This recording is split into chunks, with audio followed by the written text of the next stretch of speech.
What if I told you that two of the biggest things that are impacting your ability to balance your blood sugar may have nothing to do with the food you're eating or the way that you're moving? Blood sugar control is probably the crux of all of health and longevity for humans. That means that any of the health issues that you may be dealing with at the moment, whether it is weight gain, whether it is low energy levels, whether it is high blood pressure or high blood cholesterol, or brain fog or mental fatigue, or even cognitive decline, sleep issues, all of those things fundamentally come back to our ability to balance our blood sugar levels. And this is because getting glucose, blood sugar, into our cells is how we produce energy. And without that ability to produce energy, our cells don't function well, and that means our body doesn't function well. So when we really kind of boil it down to the nitty-gritty, blood sugar control is the key thing we need to be looking at. But it's tricky because blood sugar control is a hormonal process, and that means that it's impacted by other things in our environment that impact our body and our hormones. So we're going to talk about two today. We're going to talk about sleep deprivation, and we're going to talk about chronic stress. And we've been talking about stress a little bit lately. In fact, Ollie did a really great training on stress and training that resilience and whatnot last week, which I encourage you to go back and watch after you've watched this one, if you haven't seen it already, because there's a lot of great tools in there to kind of understand the stress piece a little bit more. But I want to talk specifically today about blood sugar control, but through the lens of stress and sleep deprivation. So what we're going to do, we'll start with sleep. There's really interesting studies actually on sleep deprivation in humans, and some of them are relevant. We'll see, well, they're all relevant, but some of them more so to a real world situation. So there are sleep deprivation studies where they just deprive humans of sleep for a full night, which is not typically what humans, in the real world environment that we're dealing with. What a lot of us are dealing with though is chronic kind of moderate sleep deprivation. That means maybe 6 hours or less of sleep occasionally across nights in the week. And when we look at this, they actually take a bunch of healthy individuals and they sleep deprive them, and they do a whole lot of blood sugar measurements throughout that time to assess how is their body dealing with the sleep deprivation in the context of blood sugar control. Are they able to regulate their blood sugar? Does their insulin levels change? What goes on metabolically with sleep deprivation? And it's really, really interesting is what we see is that individuals that have been sleep deprived, the next day when they have a meal, also when they first wake up, their blood sugars will sit higher, meaning they haven't been able to clear that glucose from their blood and into their cells for energy. So that's a problem because sugar sitting around in our blood creates basically collateral damage to our cells. But when they have their first meal, they get a much higher blood sugar spike from that meal than someone who has slept sufficiently. So it means, our body's kind of struggling to regulate that influx of blood glucose. And then across the day, they get higher spikes and bigger drops. So again, it really dysregulates their ability to balance. And what they saw is they did this over a week. And all the markers that kind of are pre-indicators of developing type 2 diabetes or insulin resistance down the track start to show up in these individuals within a week. So within 1 week they deprived them to 4 hours of sleep a night, so maybe a little bit more of a deprivation than most of us are dealing with on a day-to-day basis. But yeah, within a week, these individuals started to show metabolic signs of developing insulin resistance and type 2 diabetes. So it just goes to show how powerful that lack of sleep is on our blood sugar control. And there's many mechanisms. It gets very complex how that's actually happening.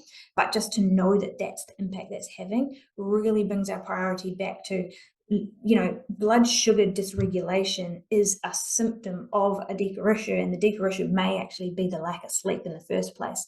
So sleep, really, really important. We can be doing all the right things with food, we could be doing all the right things with movement, but if we're not prioritizing sleep, we might not be getting all the results we could be when it comes to looking after our blood sugar. The chronic stress one's super interesting as well. So when we're talking about stress here, we're not talking about acute stresses, and Ollie touched on this in his training last week as well. There is good stress. Absolutely, there is good stress. Our body is designed to kind of seesaw between those in-stress and out-of-stress modes, and it's actually an adaptive. Our body is adapted to that and does get beneficial adaptations from occasional stresses.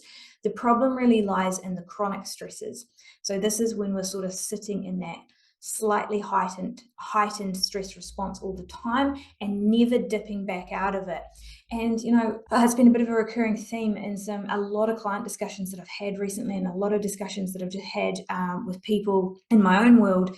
It's such an insidious thing because we get adapted to the level of stress that we're dealing with, to the point that we may not know, we may not even recognize it anymore, the impact that it's truly having on us. And so we can live in this state of chronic stress, kind of used to it, and not really realizing how much of a cost that's truly having on our body. And it costs us in many ways, but specifically when we're related to blood sugar control here. So when you are stressed, cortisol rises. Okay? Cortisol is one of our stress hormones. Now, cortisol's main role in the body is to increase blood sugar levels. It does this to help us survive, right?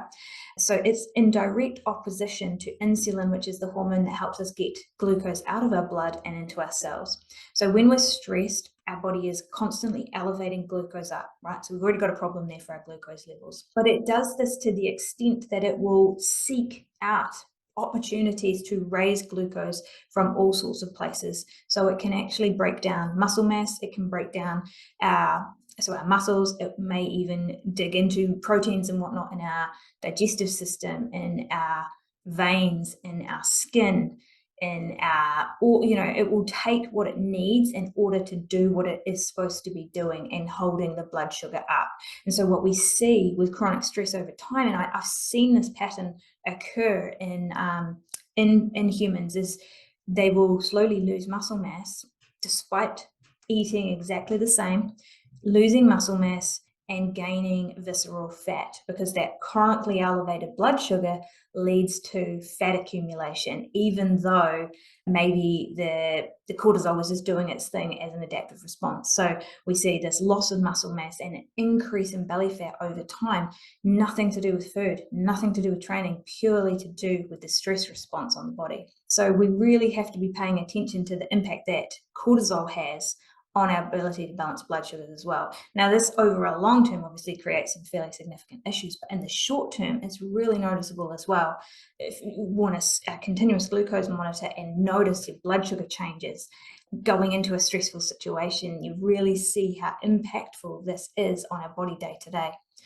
So when we're thinking about blood sugar control, we absolutely have to be looking at the foods we're eating, and that's a really great place to start because it's really controllable. We can manage our food structure, we can manage our movement and all those sorts of things.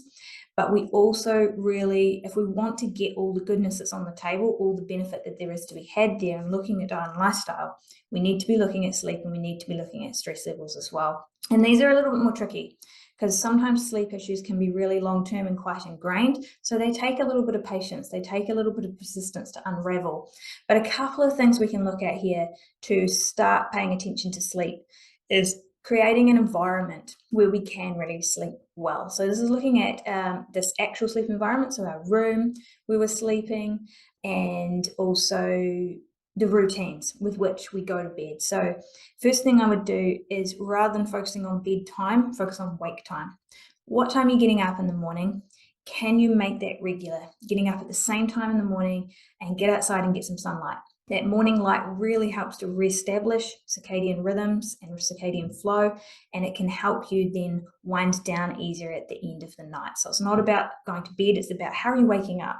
Create that routine first and then move to your bedtime. And rather than it being about bedtime, bring it back a little bit and focus on the wind down routine. So rather than setting a wake up alarm, which maybe you still need, set a bedtime alarm. That might be the best alarm you can ever set. Set an alarm that is an alarm that allows you to focus on, right, it's wind down time now. I'm going to turn the lights down, turn off the screens, go through a bedtime routine and really create that routine and flow for your body to be able to settle into really good quality sleep.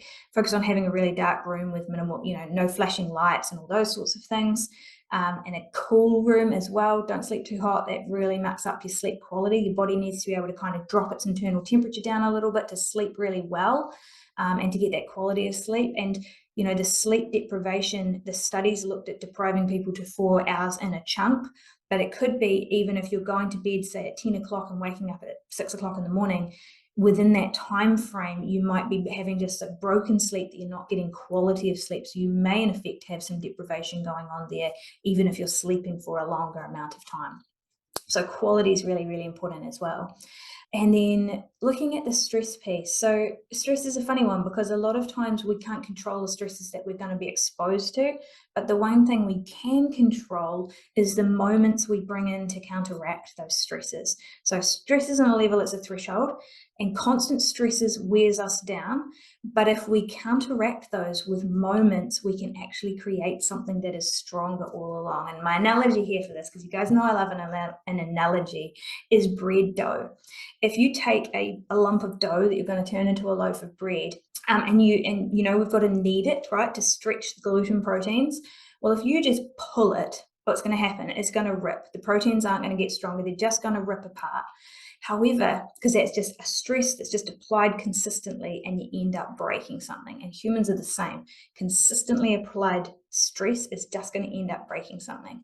But bread dough has a very cool little unique factor, and that is if you apply pressure and release, apply pressure and release, and do that over time, and then allow some rest time, and then do it again, you develop these proteins. That means that loaf can grow to something that's 2 times or 3 times its original size. It develops strength and resilience, and humans are the same. And I think when we look at stress that way, we can view it through the lens of, it's not that the stressor is bad. In fact, the stressor is a really great thing. But what are we doing to bring in? What are we bringing into our life? What are we choosing to bring in to allow some release from those stresses, so that we can grow from it rather than break from it? So you can't necessarily control what happens, but you control the moments you bring in. And that looks like, bringing in some stillness. We're doing this for a challenge with our mastery clients at the moment, 10 minutes a day of stillness, where there's just no inputs, and just sitting in that space. And it's a little bit uncomfortable. It's really hard when we're wired to go, go, go, especially if you're a high performer, or you're in a busy job or something like that, and you've got a lot of demands on you. Being able to sit in stillness and just hold that space is a really, really uncomfortable thing sometimes. So leaning into those little moments, start small. Let's bring in those little pockets. Meditation, breath work, all those sorts of things. We don't value them because we don't understand the impact that stress is truly having on the results we're trying to get. And hopefully understanding that connection there of what cortisol is actually doing in your body, and what sleep deprivation is actually doing to your body, how it may be the thing that is stopping the weight loss from occurring, that is stopping the energy from returning and coming back like it used to be, or maybe even allowing your blood pressure to come down. We have to be paying attention to these things, because everything in the body is interconnected. And so just focusing on one part doesn't fix all the pieces. So hopefully that was useful for you, just a little bit of inside knowledge onto how those processes work, and why it really matters that we pay attention to these things in the context of blood sugar control, which, like I said, is sort of the crux of human health, and something that's really measurable. In fact, potentially measuring blood sugar might be one of the better things we can do to really look at stress tolerance. Because if somebody's eating really well, exercising really well, but they're still having blood sugar kind of dysregulation, then we have to start asking the questions around sleep and stress as well, because those are the next things to flow on from that. Like I said, Ollie did a really great training on stress last week, so absolutely go back and watch that as well. And we have a giveaway, which is kind of like a stress resilience building document, some steps to go through, a bit of a process there that can help you start to tackle this.